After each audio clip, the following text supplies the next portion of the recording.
It starts quietly. No one notices at first. You're 7 years old, staring into the eyes of a parent who is falling apart. Maybe it's addiction, maybe it's anger, maybe it's just the hollow silence of someone too broken to show up. And without words, something ancient clicks in your small mind. If I don't hold everything together, no one will. This is how a child disappears. Not physically, but psychologically. They smile more, they cry less. They learn to read the room before they speak. They become the emotional thermostat of the household. They become small adults long before their minds are ready. And the world praises them for it. You're so mature. You're so responsible. You're so strong. But no one ever stops to ask, at what cost? This is the invisible grief of those who grew up too fast. And today, we're going deep inside the psychology of that child, because the effects don't vanish with age. They shape you. They follow you into relationships, careers, your sense of worth. And if you don't understand what happened, you'll spend your adult life repeating the survival patterns that once saved you, but are now slowly killing you. Let's start with what's really happening developmentally. When children are forced to emotionally support adults instead of the other way around. Psychologists call this parentification. It's when a child becomes the caregiver, the peacekeeper, the therapist, the protector. This isn't just unhealthy. It rewires the brain. Because when a child is consistently put in charge of emotional regulation, either their own or others, it creates something called hypervigilance. You're always scanning for danger. You walk on eggshells. You learn that love is a transaction. You give peace, and maybe they'll give you safety. You learn that your needs are dangerous, and theirs are urgent. So you disappear, not physically, but emotionally. And in your place grows a version of you that performs well. You become the good child, the quiet achiever, the therapist friend, the one who never asks for anything. And you wear that identity so convincingly that even you forget it's a mask. But deep down, something hurts. Something aches because the inner child you buried didn't die. They're still in there screaming silently. Why didn't anyone protect me? As you grow older, the symptoms become more complex. You might become hyper-independent. You refuse help, push people away, or never feel truly safe in love. You might feel numb during happy moments because joy feels unfamiliar, unearned, even dangerous. You might struggle to rest because productivity is the only way you've ever felt worthy. And worst of all, you might not even realize you're still stuck in survival mode. Because when dysfunction is normalized early, your nervous system accepts chaos as baseline. Stillness feels wrong. Peace feels suspicious. Love feels like a debt you'll have to repay. This is the psychology of a child forced to grow up too fast. It's not just sadness. It's a complex trauma that reshapes how you view the world, and more importantly, yourself. Now you may ask, why would any child willingly take on that role? Because children will do anything for attachment, even abandon themselves. The choice is never conscious. It's biological. In the absence of safety, the child sacrifices authenticity for belonging. That's not weakness. That's intelligence. That's instinct. But the tragedy is this. What saved you then imprisons you now. So many of us are walking around as high-functioning adults with deeply neglected inner children pulling the strings. We overachieve to earn love.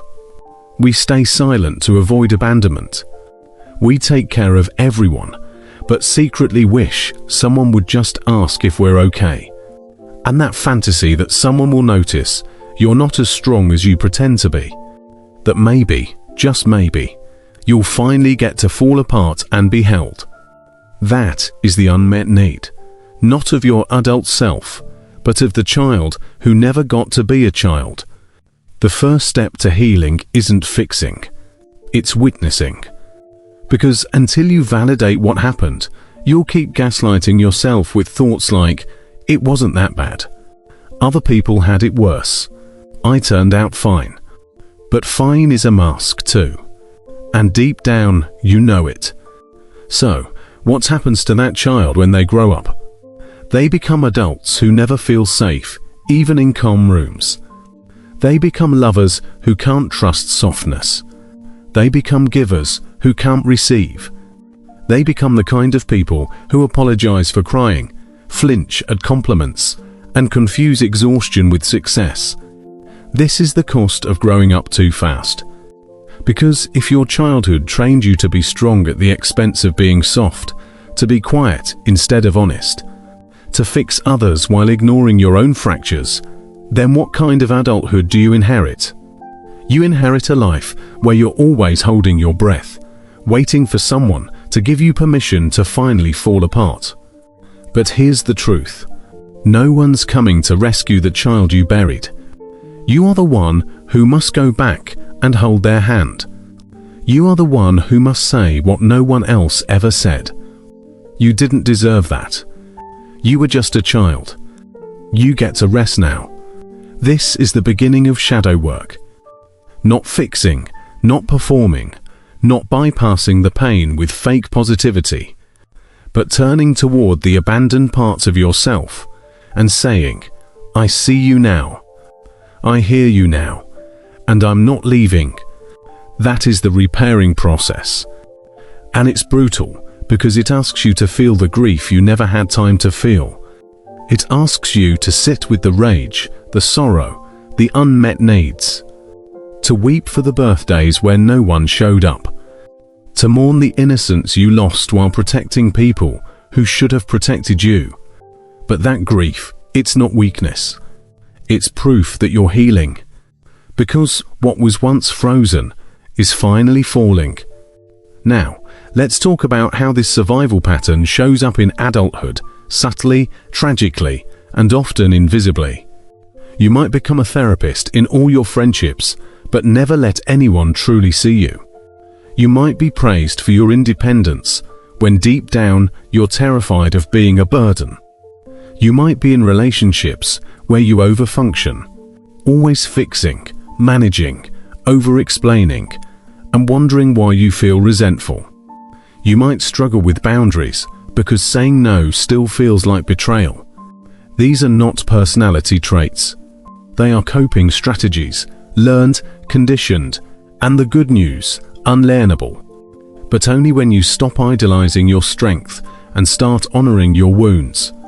One of the most powerful things you can do is ask your inner child, "What did I need back then that I never got?"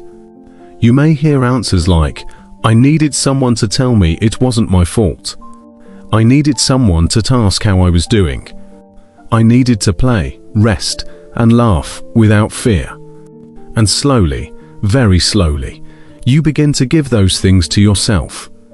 Not to fix your past, but to stop reliving it.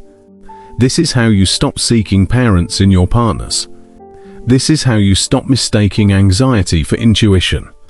This is how you stop running from the child you were and the self you're becoming. Carl Jung said, "There is no coming to consciousness without pain." People will do anything, no matter how absurd, to avoid facing their own soul. But shadow work demands that we face it. All of it. The neglected, the ashamed, the scared, the angry. Because healing isn't about becoming someone new. It's about remembering who you were before the world told you who to be. So, if you're someone who grew up too fast, know this. Your maturity was never the problem. The problem was that you had no choice. But now you do. You can choose softness. You can choose to rest. You can choose to stop managing everyone else's emotions and start honoring your own. And no, it won't happen overnight. There will be days you feel like a child again. Good. That's the point. Let that child come home. Let them cry. Let them play. Let them finally be seen, because you're not broken. You're becoming whole. And maybe for the first time, you're finally growing up the right way. Not through pressure, not through fear, but through truth. You never had a childhood, but you still have a future. And this time, you get to write it.